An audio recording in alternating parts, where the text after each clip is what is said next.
A brand new supercarrier was supposed to survive punishment that would cripple older ships. She had armor. She had prestige. She carried Admiral Jisaburo Ozawa himself. And on the morning of June 19th, 1944, in the middle of Japan's great carrier gamble in the Philippine Sea, she took what should have been a manageable hit. One torpedo, not a swarm, not a rain of bombs. One torpedo from the American submarine USS Albacore. That alone did not kill Taiho. What followed inside the ship did. Gasoline fumes spread through enclosed spaces. Ventilation decisions made the danger worse.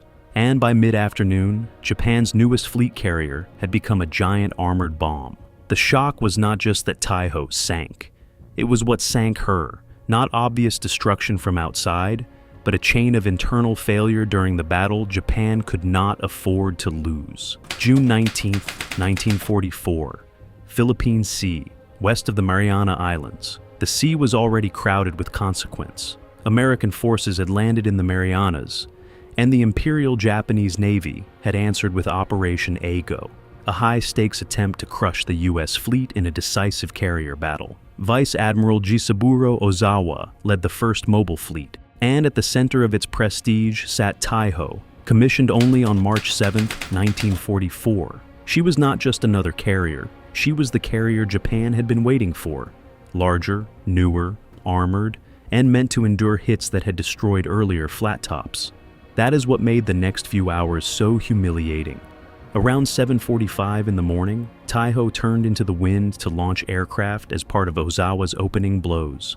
Above the deck, planes formed up in widening circles. Below, crewmen worked under the belief that this was the beginning of the great fleet action Japanese planners had imagined for years. Then the American submarine USS Albacore found its moment and fired a spread of torpedoes. Accounts indicate that one Japanese pilot, Warrant Officer Sakio Komatsu, dove toward one of the incoming wakes and detonated it short of the ship. It was a desperate act of sacrifice. It did not save Taiho. Another torpedo struck on the starboard side forward near the elevator area.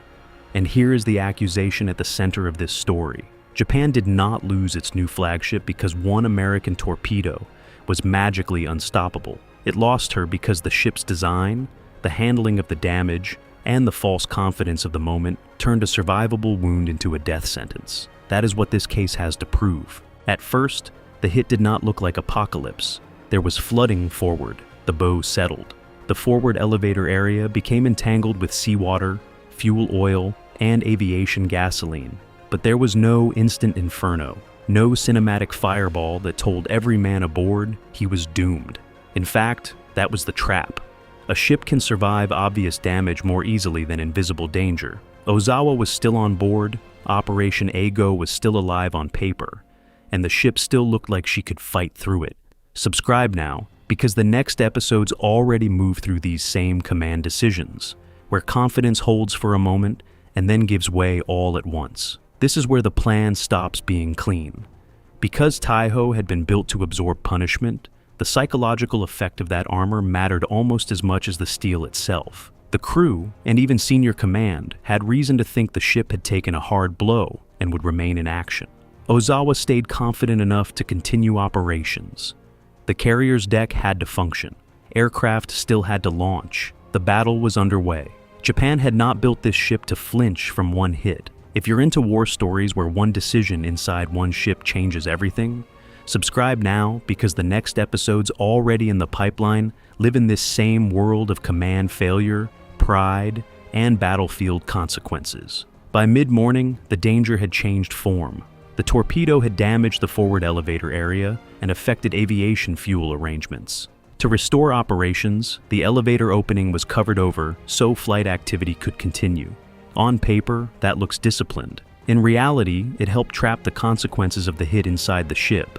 The carrier kept acting like a weapon platform, while slowly becoming a sealed chamber for vapor. Now, watch the moment authority becomes personal. Because once a flagship decides to continue flying aircraft, the battle itself starts bullying the damage control picture. The ship is no longer just fighting the enemy. It is fighting schedule, expectation, doctrine, and pride. And Taiho was carrying all four at once. The real disaster had not happened yet. The torpedo hit came in the opening phase of the Battle of the Philippine Sea, the largest carrier-to-carrier battle in history. That matters because Taiho was not drifting alone in some neglected sector. She was at the center of the one offensive gamble Japan believed could still reverse the strategic collapse in the Pacific. Saipan was under threat. The Marianas were in play. Japanese naval aviation was already under strain in training and pilot quality. Losing carriers here was bad enough. Losing the newest, most modern one on her first major operation was something worse. It was symbolic damage at the exact moment Japan needed symbols to hold. And yet, the ship kept going. That is the detail that changes the whole case. Taiho did not die because everyone froze. She died while people were still trying to make her work. The deck was patched enough to continue handling aircraft. More waves were launched. Command did not read the internal contamination as fatal in time. Leaking gasoline vapor spread beyond the original damage zone. Then came the catastrophic step. The ventilation system was run hard, and doors and hatches were opened in an attempt to purge fumes. Instead of isolating the danger, the ship effectively distributed it. Areas not yet saturated became vulnerable. The carrier's interior became primed for ignition. That is not bad luck. That is compounded error. The cruel irony is that Taiho had been marketed by her very existence as a tougher answer to earlier carrier losses. She had an armored flight deck, a major departure in Japanese carrier design, and was expected to keep fighting after damage that might have crippled another ship. But armor protects against some kinds of violence better than others. Steel can blunt bombs. It cannot negotiate with gasoline vapor once the vapor has reached the wrong spaces. Here's the part many viewers miss when they hear, "One torpedo sank a supercarrier." The torpedo did not instantly tear Taiho apart. It opened the path. The sinking came hours later because the ship remained in the battle long enough for an invisible internal condition to mature. That is why the title promise matters. Japanese admirals were not just stunned that she was hit. They were stunned by what that hit became. By early afternoon, the carrier had turned into a trap with engines. Then came the explosion. At about 2:30 in the afternoon, Taiho was rocked by a massive internal blast. Witnesses described the flight deck heaving upward. The ship's sides were blown out. Whatever uncertainty remained about her survival ended there. Admiral Ozawa eventually transferred his flag off the doomed carrier, reportedly after resistance from staff, who did not want him to go down with the ship. After further explosions, Taiho sank stern, first at about 4:28 p.m. Japanese losses were severe, with roughly 1,650 men going down with her, and the Americans who fired the torpedoes did not even fully realize, at that moment, what they had done. That is how strange this sinking was.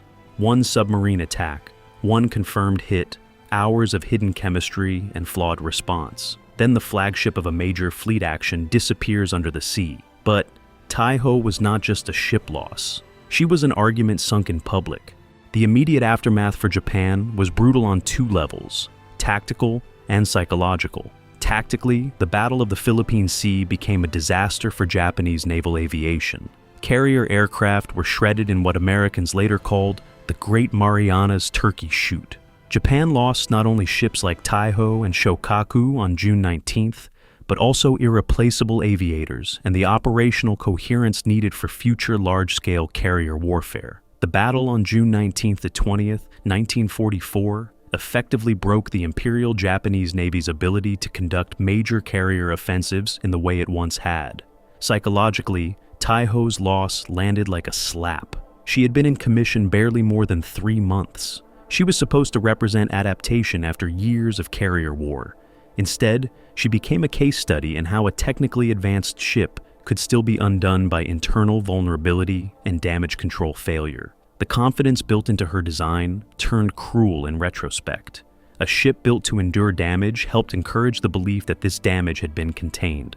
This is where the hidden cost appears. Because when a navy loses an old ship, it can sometimes tell itself a story about age, attrition, or inevitability. When it loses the newest, largest, and most prestigious carrier in her first battle, that story collapses. Taiho was not supposed to be the lesson. She was supposed to be the answer. Japanese post-war accounts and technical summaries repeatedly circle the same ugly truth. Gasoline vapors, elevator damage, and the way the ship was ventilated turned a hit into a catastrophe. That matters because it shifts blame away from mythology. This was not an invincible American strike.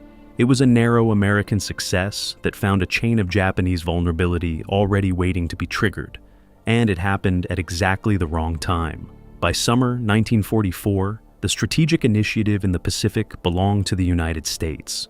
Japan needed a result in the Marianas. Instead, it lost pilots, carriers, and any realistic hope that the carrier arm could recover its former cutting edge. Taiho's sinking did not single-handedly decide the war, but it exposed in one awful sequence the widening gap between design ambition and wartime execution.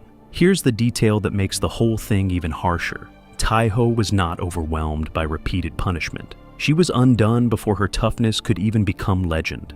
That is why this story lingers, not because the ship was weak, because the illusion around her was stronger than the reality. And once that illusion broke, Japan's next question was even worse. What if this carrier had survived the day? If Taiho had survived June 19th, 1944, Japan would still have faced the larger disaster of the Philippine Sea, collapsing pilot quality, heavy aircraft losses, and overwhelming American industrial and operational strength. So, no, one surviving carrier does not reverse the Pacific War. But survival would have mattered. A surviving Taiho would have preserved a modern armored fleet carrier at a time when Japan had very few capital units left that could still serve as symbols and instruments of fleet power. Even damaged, she might have remained useful as a command asset, a training platform, or a reserve for later operations. More importantly, her survival would have protected a narrative that Japan's newest carrier concept had promise under fire. Instead, her loss discredited that promise almost immediately. This is the fork in the road that never opened. Because once Taiho sank the way she did, every discussion about future survivability had to pass through an embarrassing fact. Armor had not saved the ship from internal vapor explosion. In war, doctrines die when expensive symbols fail in public. And that leads to the last question. If the loss was so revealing, why does almost nobody talk about Taiho the way they talk about Yamato, Midway, or Pearl Harbor? Part of the reason is simple. Taiho was overshadowed by bigger names and bigger narratives. The Battle of the Philippine Sea is usually remembered through American air supremacy, the destruction of Japanese naval aviation, and the enormous scale of the carrier battle itself. In that wider story, Taiho becomes one ship inside a larger collapse. Then there is the competition from other iconic Pacific subjects. Yamato carries the aura of doomed grandeur. Midway carries the drama of sudden reversal. Pearl Harbor carries the shock of surprise. Taiho, by contrast, tells a colder story, not legend. Process failure, not one giant cinematic strike, an internal chain reaction. History is often unfair to technical humiliation. But that is exactly why this case matters, because it reveals how naval power really breaks, not always in the obvious moment of impact, sometimes in the hour after impact, when command assumptions, ship design, compartmentation, fuel handling, and emergency response begin colliding below the deckline. Taiho is not just the story of a carrier sunk by a submarine. It is the story of what happens when a navy builds a prestige weapon and then discovers in combat that prestige can hide danger instead of solving it. Now the central accusation can be answered clearly. Japanese admirals could hardly believe what sank their new supercarrier because what sank her did not look, at first, like enough. One torpedo hit was the opening act. The real killer was inside the ship.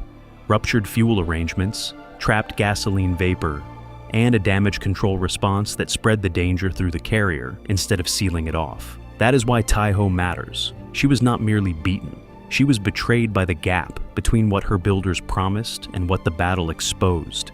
And that is why nobody aboard needed a second enemy once the first one got in. A new ship, a single hit, a few fatal hours of confidence. Then the flagship vanished under the Philippine Sea. And with her went one more illusion that Japan could still control how this war was ending. If you want the next story where command pride meets battlefield reality, stay close. Because these disasters were never as clean as the headlines made them look.